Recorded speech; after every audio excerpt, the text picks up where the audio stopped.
Bueno, muy buenas tardes para todos. ¿Cómo están? Ya se durmió antes de tiempo. Bueno, vamos a terminar lo que vendría a ser el módulo de hematología. Vamos a hablar sobre algunos trastornos relacionados a los glóbulos blancos y a los tejidos linfoides, ¿verdad? Estos temas ya hemos visto en inmuno, entonces es un repaso. Recordar algunos conceptos básicos, que los leucocitos corresponden el 1% al volumen, sabemos que circulan en la médula, en los tejidos linfoides. Ya vimos de qué manera inclusive participan en los cuadros inflamatorios, inmunitarios. Y acá lo que vendría a ser un repaso de su distribución, ¿verdad? Sabemos que tenemos un predominio de polimorfo, un 62%, eosinófilo 2,3%, monocitos 5,3% y linfocitos 30%. Ya vimos también que se dividen de acuerdo a presencia o ausencia de gránulos. Esto ya hablamos, los que tienen gránulos son los neutrófilos, basófilos, eosinófilos. Bien, recordar que los linfocitos corresponden hasta el 30%, se originan también, tienen su origen a partir del linaje de las células madre linfoides, que son los agranulocitos, y ya vimos también que participan en la defensa y en el mecanismo de respuesta inmune. Bien, recordar que todas estas células derivan de las células madre pluripotenciales.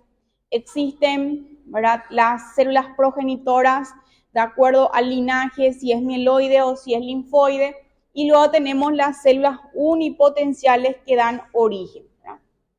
También recordar que existen lo que se llaman las unidades formadoras de colonias y que para el crecimiento para que pueda ocurrir la hematopoiesis, existen ciertos factores de crecimiento de acuerdo al linaje, ¿verdad?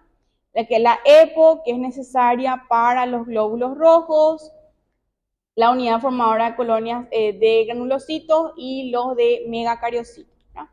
Entonces acá vemos una célula madre pluripotencial, célula madre linfoide que da origen a los linfocitos, la mieloide que origina a los glóbulos blancos y también a las plaquetas y a los eritrocitos. Esto también ya hemos visto, recordar sobre el tejido linfoide, acá una distribución anatómica, ¿verdad?, de los vasos linfoideos y cómo están distribuidos estas cadenas a lo largo del cuerpo, recordar cuáles son los órganos que están asociados a los tejidos linfoides asociados a mucosas, ¿verdad?, ya sean amígdalas, timo, vaso y intestino. Entonces acá vemos cuáles de las estructuras tienen una distribución o se encuentran en formas encapsuladas y cuáles están en forma difusa. Bien, nuestro material, ¿verdad?, distribuye las patologías relacionadas a estas células de dos formas. Patologías de los glóbulos blancos no neoplásicos y los neoplásicos, ¿sí? Bien, de los no neoplásicos vamos a ver que una de las formas más comunes, ¿verdad?, es la neutropenia. Entonces recordar, ¿verdad?, cuánto es el valor normal de 5.000 a 10.000. Bien, entonces, ¿cuándo decimos que un paciente tiene neutropenia? Cuando tiene un conteo de los glóbulos blancos de 1.500 por debajo de 1.500. Y esto, ¿verdad?, puede encontrarse en forma grave cuando los neutrófilos se encuentran por debajo de 200 células. ¿Cuáles son los mecanismos por el cual esto puede ocurrir? puede haber una situación en la cual haya una producción reducida o inexistente, o que el paciente esté en una situación en la que ocurra una eliminación excesiva. Y en cuanto a las disminuciones del conteo de glóbulos blancos, específicamente los neutrófilos, también existen los relacionados a los linfocitos, que son las linfopenias, ¿sí? Pero estas se relacionan con cuadros de inmunodeficiencias, ya sea congénitas o adquiridas, ya en un estadio avanzado. Y acá tenemos una pequeña lista de cuáles son las causas de neutropenia. Entonces pueden ser congénitas, en este caso el paciente o el recién nacido ya nace con esta condición, la neutropenia neonatal, la cíclica o el síndrome de Costman. Y acá tenemos una lista de cuáles son las causas de neutropenia secundarias. Entonces, podemos ver, pueden ser autoinmunes, secundarias a un lupus, secundarias a una artritis reumatoide, en el contexto de un cuadro séptico, ¿verdad? Secundaria a una infección, también pueden haber neutropenias, diversos agentes infecciosos. Y también, ¿verdad? Hoy en día, esto vemos bastante, son los que están asociados a fármacos, específicamente teniendo en cuenta que el paciente esté recibiendo tratamiento oncológico, ¿verdad? Estos suelen disminuir de manera importante el conteo, el conteo de los glóbulos blancos, porque genera una depresión de la médula ósea, también cuadros de radioterapia y tumores. Bien, entonces, como mencioné, la adquirida, la anemia plástica, ya vimos cuáles pueden ser sus causas. La congénita, cuando esto se transmite de una forma autosómica dominante. En el caso de ser cíclico, la persona va a tener cuadros de neutropenia cada 21 a 30 días y este periodo va a durar hasta 6 días. Luego está el síndrome de Costman, que también se produce en forma esporádica. En este caso, el paciente solo va a tener disminución del conteo de los glóbulos blancos, los glóbulos rojos, y las plaquetas van a estar normales y la persona puede llegar a tener un conteo de glóbulos blancos de 200 o menos. Tratamiento. Estos tratamientos para estos casos, ¿verdad? Tanto congénitos o adquiridos, consisten en la administración de factores estimulantes de la hematopoiesis, ¿verdad? En este caso, el linaje de los granulocitos. Bien, entonces, ¿para qué sirven los glóbulos blancos? Defensa, ¿verdad? Bien, entonces, ¿cómo va a estar la inmunidad de esta persona? Deprimida, reducida, afectada, ¿verdad? Entonces, el cuadro clínico, ¿verdad? El paciente va a tener malestar, va a tener mayor predisposición a cuadros, escalofrío, fiebre, fatiga, astenia. En este contexto, ¿verdad? Tengan en cuenta lo siguiente. ¿Se acuerdan cuando vimos la parte de inflamación, las células de la defensa que se van, que se activan las interleuquinas, secretan, producen fiebre, etcétera? ¿Sí? ¿Me siguen? Bueno, ¿qué pasa? Estos pacientes, todo ese proceso obviamente va a verse afectado porque no tienen el conteo suficiente. Entonces ellos pueden estar cursando con un cuadro gravísimo bacteriano por la inmunidad afectada propiamente dicha. ¿Y qué va a pasar? Ellos no van a tener fiebre. ¿Entienden? Claro, porque acuérdense que la fiebre produce, ustedes mismos estudiaron, salieron en el parcelito y todo, ¿verdad? Que la fiebre es una circunstancia que se produce por estímulos de las interleuquinas, ¿verdad? Dentro del cuadro inflamatorio, o sea, La fiebre para nosotros médicos, ¿verdad?, es como una señal de alarma, quiere decir que algo no está bien, que tenemos que buscar algo. Entonces, estos pacientes pueden no estar teniendo fiebre, pero pueden estar cursando con un cuadro grave. Entonces, esto es muy importante que ustedes manejen como al salir de la facultad como médico generalista, porque como mencioné, cada vez más está aumentando la población que padece de cáncer, que recibe tratamiento. Entonces, tener en cuenta en qué momento se hizo su quimioterapia, radioterapia, cuántos días después, hacer el hemograma, ¿verdad?, y todas esas cosas. Entonces, tienen que manejar. Y otra cosa, ese es el punto 1, que puede no hacer fiebre. El punto 2 es lo siguiente. Bien, entonces, viene un paciente que recibió un tratamiento quimioterápico, lo que fuere. Viene a consultar así por síntomas inespecíficos, astenia, cansancio, ya. Obviamente la patología también va a causar un poco desgastante, ¿verdad? Pero viene con un, qué sé yo, neutrófilo de 300. Y el paciente refiere que sí tuvo un episodio febril, hace una febrícula.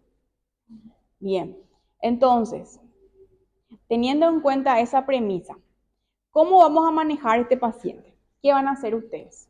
¿Es un paciente que le van a dar un antibiótico y en la casa o es un paciente que le van a dejar internado? ¿Qué dice el público?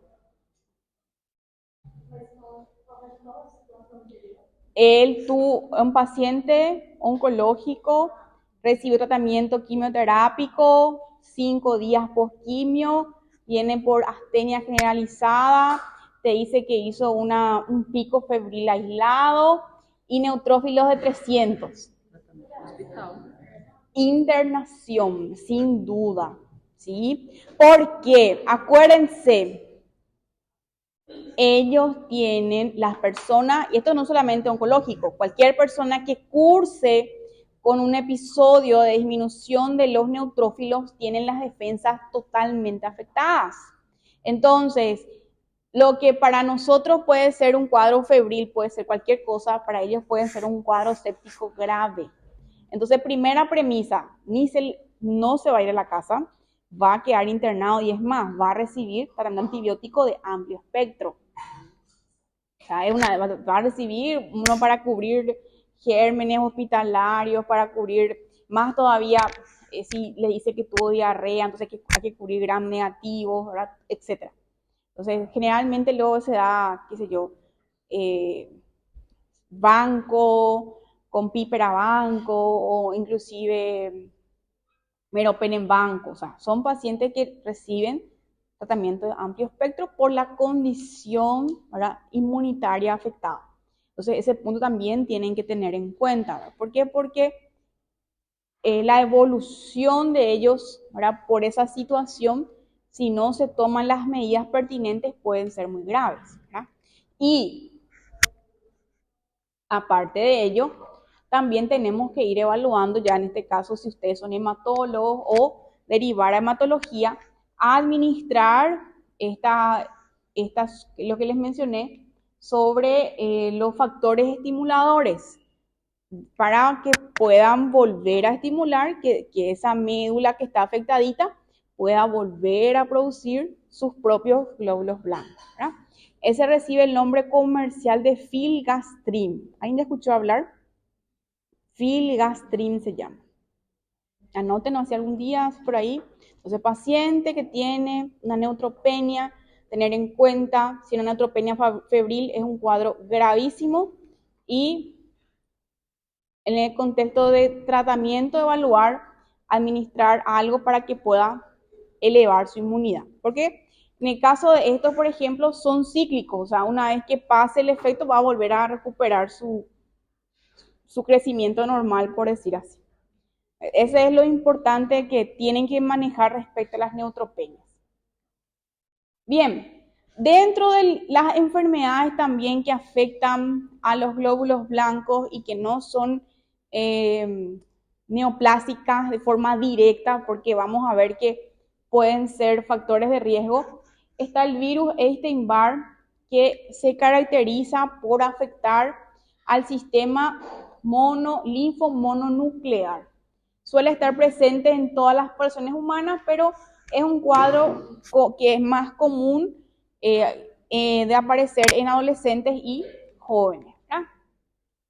Entonces, ¿cómo es la transmisión? Por la saliva contaminada, penetra en las células epiteliales, nasofaringias, orofaringias y se disemina, ¿verdad?, a través de los linfocitos B, destruyen a estos linfocitos B, se incorporan y estos van proliferando ya dentro de la circulación. Normalmente tiene un periodo de incubación de 4 a 8 semanas. El paciente puede tener cuadros prodrómicos antes de tener la clínica como tal, ¿verdad? Es un paciente que va a referir aumento de tamaño de los ganglios linfáticos, sobre todo en el organismo, pero principalmente suele afectar la parte cervical, axilar e inguinal. También puede aparecer aumento del tamaño del vaso del 2 a 3 veces. Normalmente las personas, ¿verdad?, con tratamiento sintomático suelen recuperarse sin secuelas. Bien, luego tenemos ya trastornos neoplásicos. Esto va a depender, la clínica del paciente va a depender del lugar en el cual se origina esta neoplasia, cuáles son las células que están afectadas y cuáles son los acontecimientos moleculares que acompañan a este proceso neoplásico.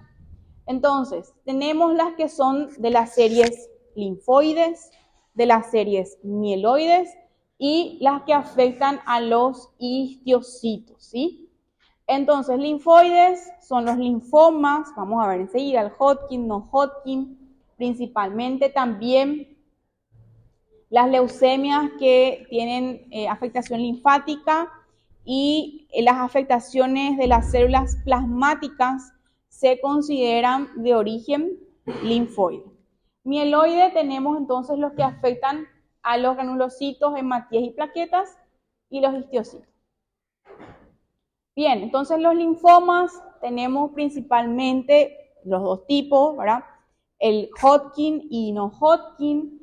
Este linfoma viene a ser uno de los más comunes en Estados Unidos y generalmente cuando se hace un diagnóstico precoz suelen tener una buena evolución. Sabemos que el linfoma de Hodgkin se caracteriza anatomopatológicamente por la presencia de las células de Red-Steinberg, ¿verdad? ¿Qué se considera que es patognomónico? ¿Ya escucharon hablar de ese término? Exacto, ¿verdad? Patognomónico en medicina es una palabra bastante orientativa en la búsqueda del diagnóstico, porque quiere decir que si hay, es, ¿verdad? Entonces, en el caso del linfoma de Hodgkin, la célula de Red-Steinberg es patognomónica del linfoma de Hodgkin y solamente caracteriza a esa patología. Bien, se desconoce, ¿verdad?, cuáles son sus orígenes, pero sí se habla de una relación con el virus Epstein-Barr, justamente como les mencioné. También a otras sustancias carcinógenas y mecanismos genéticos. Y esa sería la anatomía patológica, ¿verdad?, de la célula de Red-Steinberg, que ustedes imagino que ya vieron en anatopato, ¿verdad? Y acá vemos lo que sería la macroscopía de la afectación del vaso por un linfoma de Hodgkin. Bien, características. Esto es lo que ustedes tienen que saber.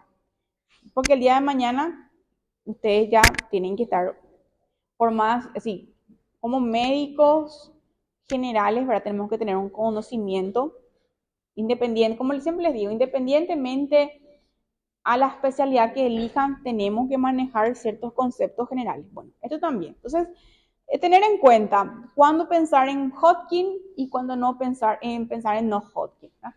Pero generalmente los linfomas de Hodgkin se caracterizan por afectar un solo ganglio o una sola cadena ganglionar, ¿sí? Y como vimos el tema de la célula Rett-Steinberg. De acuerdo a la histología, pueden tener diferentes formas, como esclerosis nodular, combinada, que tenga más linfocitos, que tengan consumidos, pero de ellos la más común es la que se presenta como esclerosis nodular. Entonces, ¿qué va a tener el paciente? El paciente va a acudir a consultar por la presencia de una masa indolora con un crecimiento progresivo, como mencioné, de preferencia en un ganglio o en una cadena ganglionar. Normalmente el más común suele ser afectado el supradiafragmático y esto se ve en la biopsia. Bien, esto inclusive pueden ser hallazgos incidentalomas. ¿Ya escucharon el término incidentaloma? Incidentaloma es cuando una persona se va a consultar por algo y se encuentra eso. ¿Qué sé yo? El paciente se va a hacer una cirugía y le piden una radiografía de rutina y ahí sale. Esos son incidentalomas, o sea, hallazgos casuales, ¿sí? Entonces, como mencioné, muchas veces son encontrados por otras causas porque acuérdense, ¿cuál es el principal motivo de consulta de los pacientes? Dolor, molestia, ¿verdad? Entonces, mientras que no le duela, puede estar creciendo algo enorme acá, pero, ¿verdad? Entonces, dolor. Entonces, por eso es que muchas veces el diagnóstico oral no suele ser oportuno.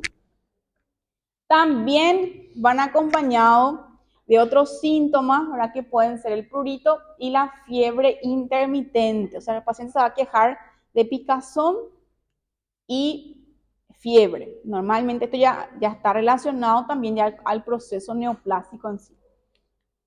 Bien, diagnóstico obviamente con la biopsia y ahí estadificar ya de acuerdo a los hallazgos, cuántas cadenas afectan, si hay metástasis, etc. Después están los que son los linfomas de no-Hodgkin, ¿verdad? Que tenemos unos cuantos.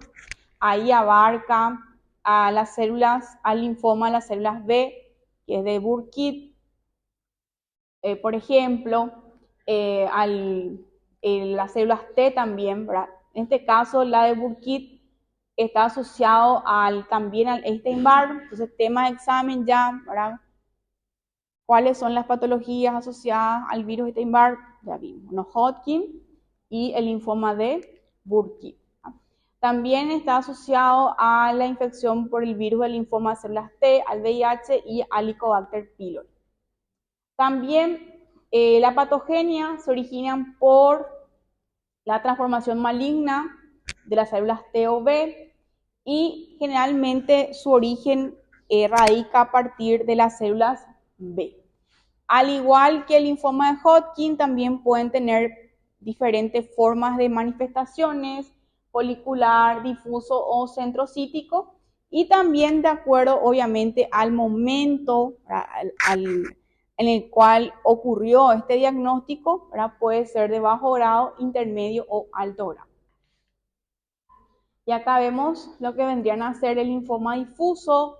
Vemos que estas células tienen el núcleo bien grande, cromatina abierta y enmarcada. Bien, normalmente la persona puede pasar entre el diagnóstico 5 a 10 años. Algunos de ellos pueden evolucionar, por decir así, a leucemias más agresivas. Y también la clínica es muy parecida a los linfomas de Hodgkin, que viene a ser como la presencia de una linfadenopatía superficial indolora. Y acuérdense, ¿qué células están afectadas? Los linfocitos T o B, pero más B, ¿verdad? Y sabemos la importancia de los linfocitos B también dentro de la inmunidad. Entonces las personas van a tener mayor predisposición a cuadros infecciosos. Ahí hay que ya levantar, ¿por qué esta persona va a tener 2 neumonías al año, por ejemplo. No es común, 3, no es común. O sea, hay que buscar ya las causas, examen físico completo, ¿verdad? Entonces, por eso siempre tener en cuenta eso.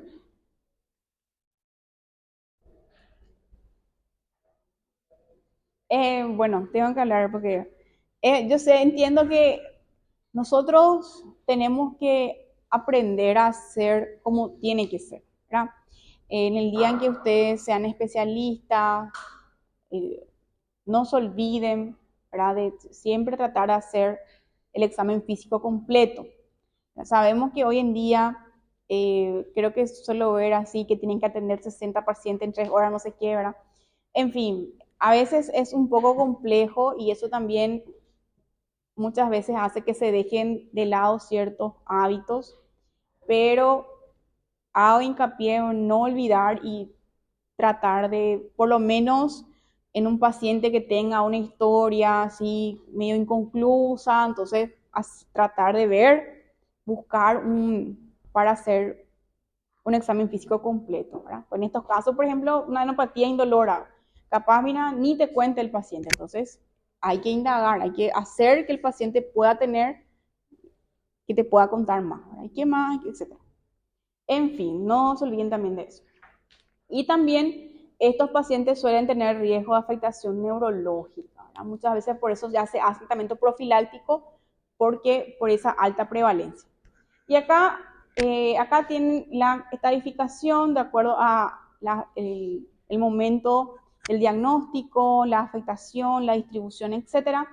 Pero este me interesa más hablando clínicamente, ¿verdad? Para tener en cuenta cuándo pensar en un linfoma de Hodgkin y cuándo pensar en no Hodgkin. Entonces vemos que, como les dije, el linfoma de Hodgkin normalmente suele afectar un ganglio o un grupo ganglionar.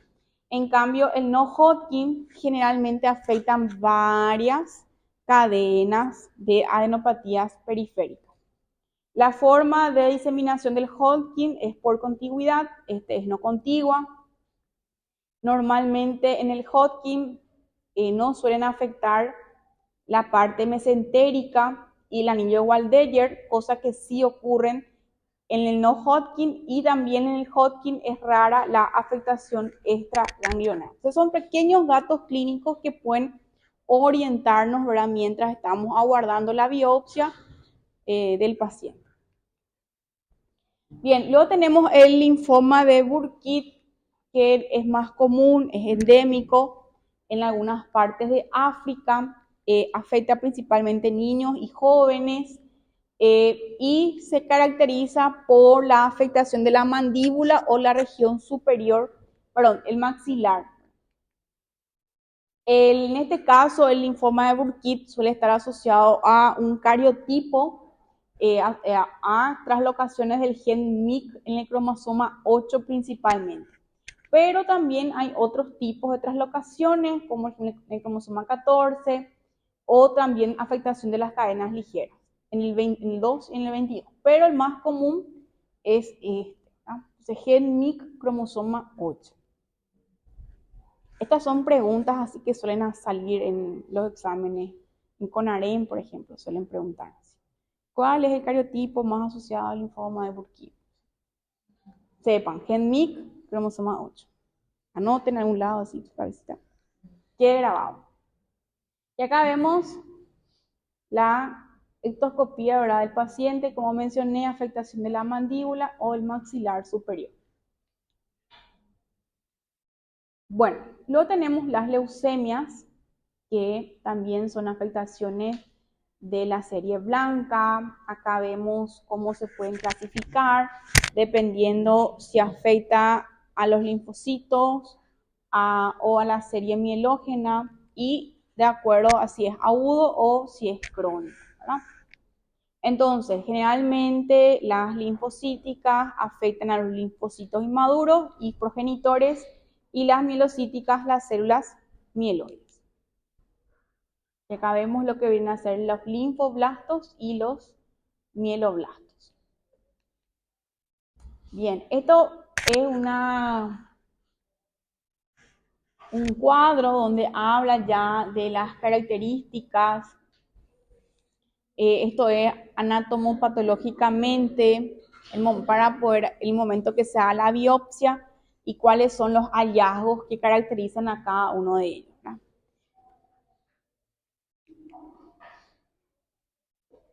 Y acá vemos cuáles son, ¿verdad? De acuerdo al estudio cromosómico, ¿verdad? Cuáles son el pronóstico, ¿verdad? Bien, entonces en estas patologías generalmente están asociadas a alteraciones cromosómicas, ya sea traslocaciones, inversiones de lesiones. Acá también suelen preguntar bastante referente a la traslocación del brazo largo, el cromosoma 22 y el cromosoma 9. Y en el cromosoma, también el cromosoma Filadelfia. Estos son hallazgos presentes en la leucemia mieloide crónica y también pueden aparecer en la leucemia linfoblástica aguda. Anoten a un lado, suelen preguntar también, ¿cuáles son los cromosomas afectados? Son pocos así datos genéticos, ¿verdad? Que hacen, o sea, que son más prevalentes en este grupo de enfermedades, entonces hay que manejar. Bien, entonces las leucemias agudas se caracterizan, ¿verdad? A diferencia de las crónicas que suelen tener, como su nombre lo dice, el paciente va a tener un inicio súbito, va a tener un cuadro tormentoso, los signos y síntomas relacionados a la patología. Normalmente ya aparecen en la niñez, hasta el 85% de los casos, y están formados por precursores de linfocitos B y T inmaduros. Entonces, tenemos las leucemias linfoblásticas agudas, están formadas por linfocitos precursores B. Entonces, los pacientes van a tener una clínica marcada, florida, brusca, súbita, ¿verdad? De toda la clínica paraneoplásica, disnea, síncope, fatiga, palidez, pérdida de peso.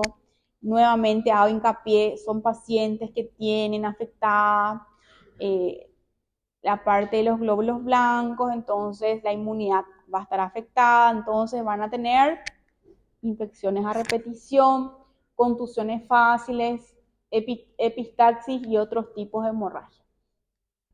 Ambos, tanto la leucemia linfoblástica como la mieloblástica, van a tener fatiga, ¿verdad? Porque el paciente va a tener anemia, fiebre, diaforesis, pérdida de peso, ya relacionado al hipercatabolismo que van a tener, ¿verdad? Y también dolor óseo. La infección, como mencioné, secundaria neutropenia, y también pueden haber ya compromiso neurológico que puede presentarse como vómitos, convulsiones o inclusive coma. Generalmente la afectación neurológica es más común en la leucemia linfoblástica aguda. Y también puede haber una leucoestasis que viene a ser el aumento de los blastos, ¿verdad? Importante. Y también pueden haber hiperuricemia. Y acá vemos, ¿verdad? Lo que serían los datos clínicos del paciente asociado a qué. Entonces, malestar general, cansancio por la anemia, ¿verdad? La fiebre, obviamente, va a estar relacionado. Puede ser secundario a un cuadro infeccioso o relacionado al proceso neoplásico como tal, ¿verdad? Hemorragias, ustedes ya saben por qué, va a haber una disminución de las plaquetas, ¿verdad? Dolor óseo y palpación, infiltración ya del tejido óseo. Cefalea, náuseas, vómitos, ya afectación neurológica y así sucesivamente. Entonces, acá esto tienen que saber, ¿sí? Porque tienen que saber para la vida, ¿sí? O sea, para el examen, obvio, pero también es un concepto así que deben manejar. Bien, obviamente el diagnóstico se hace con los estudios pertinentes, aspirado de médula ósea, la biopsia, ¿verdad? Después hablan también acá de la inmunohistoquímica, el inmunofenotipo, para poder identificar cuál fenotipo está presente.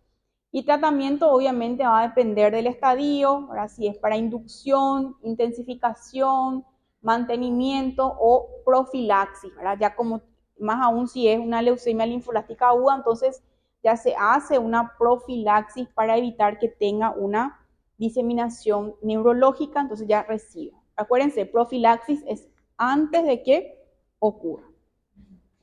Y también evaluar si no es para trasplante. Luego tenemos las crónicas, que entonces ahí ya primer diferencia, ¿verdad? Acuérdense, las agudas son más comunes en ¿quiénes? Niños, adolescentes. Y las crónicas, adultos, ¿sí? Más común que aparezcan en personas de edad avanzada, y en cuanto a relación sexo se vio que es más común en varones. Voy a poner así: completa con lo establecido. Espacio en blanco. Las son más comunes en los niños y jóvenes, sin embargo, tal cosa más común en tal cosa y en tal. Viaja. Y va a valer un punto. Ya. 30 puntos tenemos. Esa es la pregunta 53. Porque acuérdense, van a ser 60 preguntas, dos cuestiones para un punto. Y si erran uno, pierden 3.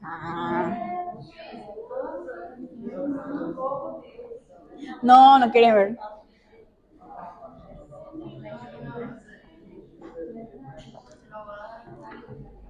Yo realmente creo que, vamos a ver, espero no cambiar, ¿verdad? Voy a hacer más de múltiples choice y de así, de falso verdadero y de, no creo que tantas abiertas. Creo que va a ser más así de casos clínicos, de razonar, sé que estudien, ¿sí? Porque no vamos a hacer tan, o sea, claro que también van a haber preguntas directas, ¿verdad? Pero también, así más, suposiciones, casos, ¿verdad? Vamos a ver. Bien. Bueno, entonces, la linfocítica crónica es un cuadro linfoproliferativo, linfocitosis, linfadenopatía, esplenomegalia, y se refiere a la transformación de los linfocitos beta. También suelen acompañarse de hipogamaglobulinemia y hay una linfocitosis aislada. O sea, el paciente va a tener hemograma, ¿sí? Linfocitos elevados, pensar en una leucemia linfocítica crónica. Y en contexto de un paciente adulto mayor, ¿verdad? Sería la imagen anatómica, anatopatológicamente. Bien, entonces, a diferencia del agudo, en donde es súbito, marcado, es bastante triste, obviamente, por la población a la que abarca. La madre va a referir que el niño estaba corriendo hasta el taller y que de repente está a la clínica. Ese es brusco, los agudos. En cambio, los crónicos son más lentos, progresivos, indolentes. El paciente va a referir fatiga progresiva y acompañado de aumento ya de los ganglios, ¿verdad? Ya dependiendo de la afectación. La mieloide crónica es un cuadro mieloproliferativo y acá se asocia a la afectación del cromosoma Filadelfia, cromosoma 22 y el cromosoma 9. Tema de examen. Este también salió ya. Y también está afectado este gen, el BCR-ABL. Lo tienen que saber. Bien, acá vemos entonces la imagen de la histología de la leucemia mieloide crónica. La clínica, ¿verdad? Entonces el paciente puede estar asintomático, luego ya va a empezar a manifestar las fases aceleradas, aumento de tamaño del vaso, síntomas progresivos y por último ya la crisis blástica. El diagnóstico también, obviamente, el aspirado, la biopsia, estudios de inmunohistoquímica para poder evaluar y tratamiento muchas veces trasplante. Bien, luego tenemos las afectaciones relacionadas a las células plasmáticas, los plasmocitos. Tenemos entonces el mieloma múltiple, plasmocitoma, el linfoma linfoplasmocítico, la amiloidosis y la gamapatía monoclonal. Entonces, donde hay afectaciones de la estirpe de las células plasmáticas. Uno de los más comunes de las afectaciones referente a este grupo es el mieloma múltiple, ¿sí? También suele aparecer principalmente en personas mayores, mayores de 60 años, con un promedio de 70 años más o menos. También se desconoce la patogenia como tal, pero se sugiere de una estimulación autoinmunitaria, que el paciente haya sido expuesto a radiaciones, plaguicidas, etc. ¿Qué es lo que pasa? Existe una proliferación de las células plasmáticas dentro de lo que vendría a ser la médula ósea, ¿verdad? Y esto va causando lesiones óseas tipo osteolíticas. También hay una afectación relacionada a una afectación cromosómica. Esa la fue tan rápido.